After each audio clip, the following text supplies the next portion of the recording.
Hallo, meine Lieben, wie geht es euch? Die ihr wie ich angefangen habt zu investieren, die aufgehört habt, für andere zu arbeiten und stattdessen für eure eigene Zukunft kämpft. Genau jetzt ist die Chance. In der Wirtschaft beginnen die Einbrüche. Die Gründe sind eigentlich sehr einfach. Schaut das Video bis zum Ende. Ich erkläre alles. Aber zuerst möchte ich euch eine Frage stellen. Wenn ihr in den Supermarkt geht und ein Produkt, das ihr mögt, plötzlich 30% günstiger ist, was macht ihr? Ihr kauft es, oder? Vielleicht kauft ihr sogar ein bisschen mehr.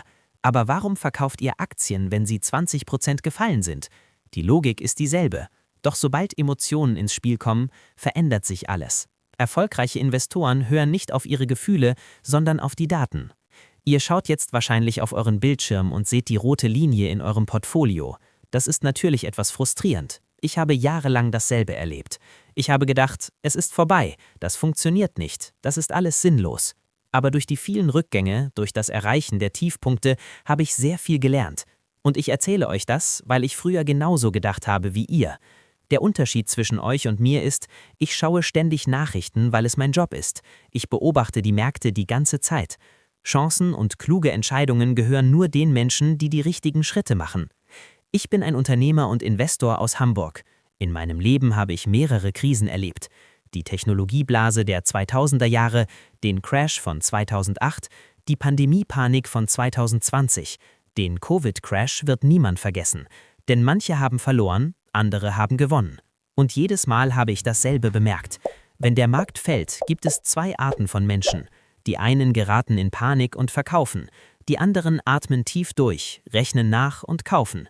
Welche Art von Mensch ihr seid, wird sich in 10 Jahren auf eurem Bankkonto zeigen. Im Moment erleben die globalen Märkte einen starken Schock und Rückgang. Die Energiepreise steigen, Lieferketten stehen unter Druck. In Deutschland beginnt gerade eine Gaskrise. Dazu kommt geopolitische Unsicherheit, die sich auf alle Märkte ausbreitet. An der Frankfurter Börse sehen wir große Schwankungen im DAX-Index.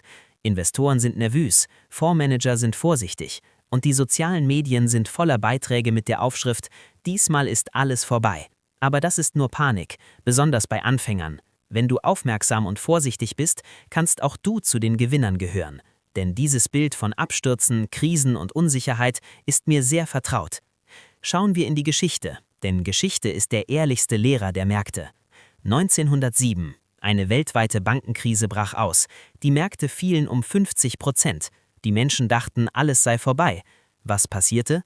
Innerhalb von 4 Jahren stiegen die Märkte um 193%. 1929. Die große Depression. Banken brachen zusammen. Arbeitslosigkeit wurde auch in Deutschland zu einer Katastrophe.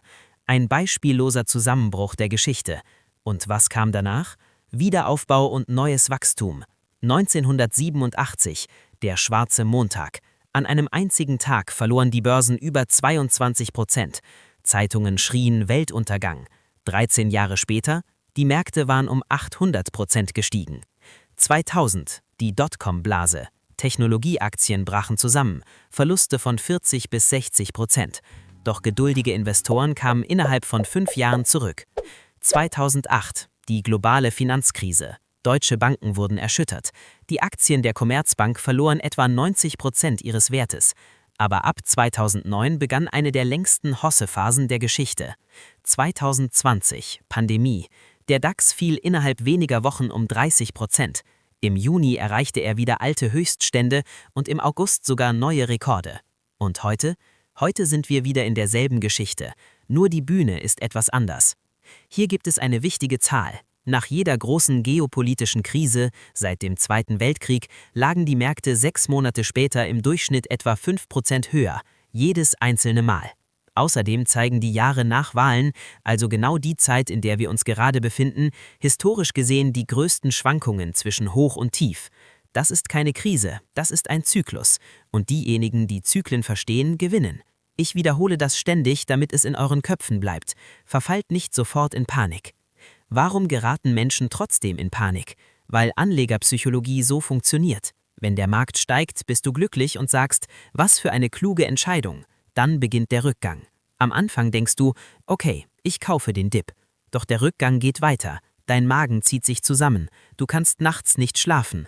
Am Ende verkaufst du, genau am Tiefpunkt. Und ein paar Monate später siehst du, dass der Markt wieder auf seinem alten Niveau ist, aber du bist nicht mehr dabei. Diesen Zyklus habe ich 2020 gesehen, ich habe ihn 2022 gesehen und heute sehe ich ihn wieder. Kommen wir nun zum wichtigsten Punkt. Was solltest du tun, wenn der Markt fällt? Erstens, verkaufe nicht. Panikverkäufe haben in der Geschichte noch nie Gewinne gebracht. Im Gegenteil, die größten Verluste entstehen immer durch Panikverkäufe. Zweitens, setze deine regelmäßigen Investitionen fort. In Deutschland nennen wir das einen Sparplan. Jeden Monat ein fester Betrag, egal ob der Markt steigt oder fällt. Diese Methode sorgt automatisch dafür, dass du bei niedrigen Preisen mehr Anteile kaufst. Drittens, nutze deine Liquiditätsreserven. Wenn du einen Notgroschen hast und zusätzliches Kapital übrig ist, dann ist diese Zeit eine echte Kaufchance. Schau dir die Unternehmen im DAX an. Siemens, BASF, SAP. Das sind etablierte deutsche Konzerne mit starken Fundamentalen, auch in Krisenzeiten. Viertens, diversifiziere deine Wertanlagen. Nicht nur Aktien, auch Anleihen, Immobilien, REITs und Rohstoffe. Lege nicht alles in einen Korb. Fünftens, denke langfristig. Bei einem Anlagehorizont von 20 Jahren wird die Volatilität von heute nur eine kleine Kerbe sein. Der berühmte Investor Warren Buffett sagte einmal, sei vorsichtig, wenn andere gierig sind und sei gierig, wenn andere Angst haben. Im Moment haben die Menschen Angst. Ihr wisst, was das bedeutet. Sagen wir es ganz klar, niemand weiß, wohin der Markt morgen geht. Auch ich nicht. Aber wenn wir in die Vergangenheit schauen, wissen wir eines sicher. Nach jedem großen Crash sind die Märkte zurückgekommen. Jedes Mal. Ohne Ausnahme. Eure Aufgabe ist es, an eurem Plan festzuhalten, nicht in Panik zu geraten und diese Chance zu erkennen. Wenn ihr dieses Video hilfreich fandet, gebt einen Like und abonniert den Kanal. Jede Woche teile ich praktische, ehrliche und datenbasierte Contents für Investoren. Denn finanzielle Freiheit wird nicht mit Angst aufgebaut, sondern mit Wissen. Wir sehen uns im nächsten Video.